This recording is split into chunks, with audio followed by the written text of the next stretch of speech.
everyone, Assalamu alaikum, good morning. Welcome back to my channel Humaira and Sadia. প্রতিদিনের মতো new একটি blog video দেখার জন্য সবাইকে ওয়েলকাম জানাচ্ছি। কাছে দূরে দেশে এবং দেশের বাইরে যে যেখান থেকে আমার ব্লগটি দেখছেন বা আমাদের দেখছেন, আশা করতেছি সবাই ভালো আছেন, সুস্থ আছেন, আমরাও ভালো আছি আলহামদুলিল্লাহ। তো সকালে নাস্তা 11টার দিকে নাস্তাটা সেরে আমি কাজে লেগে পড়েছি। আমার এমনিতে অলরেডি ভাত রান্না শেষ। এখন হচ্ছে যে কাজগুলো বাকি আছে ওগুলো শেষ করতেছি। তো কিছু কথা বলতেছি। হঠাৎ করে আমার আম্মু অসুস্থ।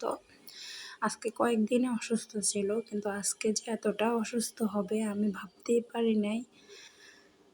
তো সুস্থতা যে আল্লাহর কত একটা বড় নিয়ামত, সেটা আমরা অসুস্থ হলেই বুঝি। সুস্থতা থাকাকালীন আমরা কেউ বুঝি না বা অনুভব করি না।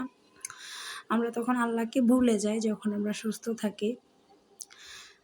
তো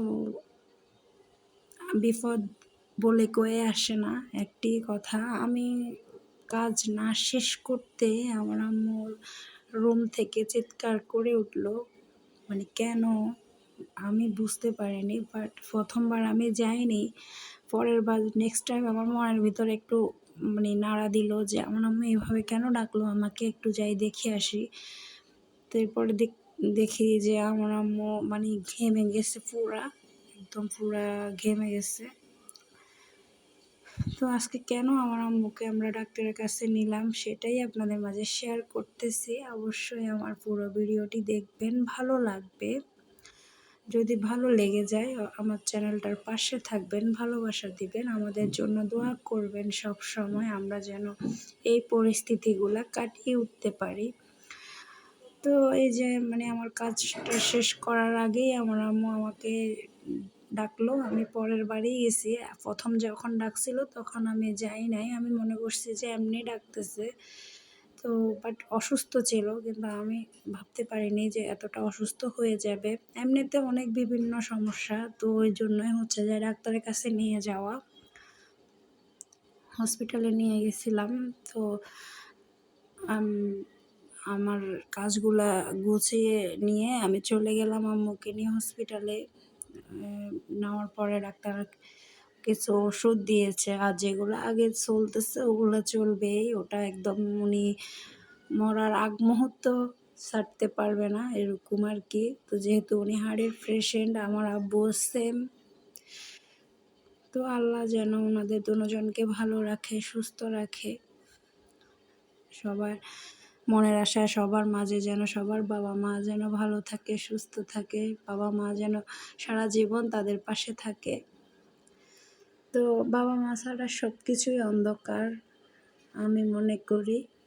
যতদিন আপনার বাবা মা আছে ততদিনই আপনার সব আছে, সব কিছুই আপনার জন্য অনেক সুন্দর। তা আমি হচ্ছে যে অলরেডি আমার আম্মুকে নিয়ে বেরিয়ে গেলাম। আমার মেয়েও চলে যাচ্ছে, কারণ আজকে আমার বাসায় কেউ নাই। যদি থাকতো তাহলে রেখে যেতাম। আজকে আমার দুনো ভাইও প্রাইভেটে চলে গেছে, এজন্য হচ্ছে যে আমাকে নিতে হচ্ছে দুজনকেই। তারপরে যে আমার আম্মু ভেতরে ঢুকে গেছে, আমি যাইনি। আমাদের সাথে আরও একজন আছে, উনি সহ গেছে। তো যে আমি ওষুধ নিতে চলে আসছি, ডাক্তার দেখিয়ে বের হয়ে গেছি। তো আসার পরে হচ্ছে যে আম্মুকে একটু ওই যে দেশি যে মালটাটা আছে ওটাই কেটে দিলাম, একটু উনি খেলো। তারপর হচ্ছে যে আমার একটু মেয়ে খেলো। এই কিছু কাঁচা বাজার নিয়ে আসছি, ওগুলো আমি ফ্রিজে রাখতেছি। তো এরপরে হচ্ছে যে সব কাজ সেরে আমি বিকেলে চলে গেলাম ছাদে, কারণ আমার মেয়েও একটু কান্নাকাটি করতেছে, ওরে নিয়ে একটু সময় কাটাচ্ছি। তারপর এখানে আমার জামা কাপড়গুলো নিয়ে যাব। তো দুষ্টুমি করতেছিল ওর মামার সাথে।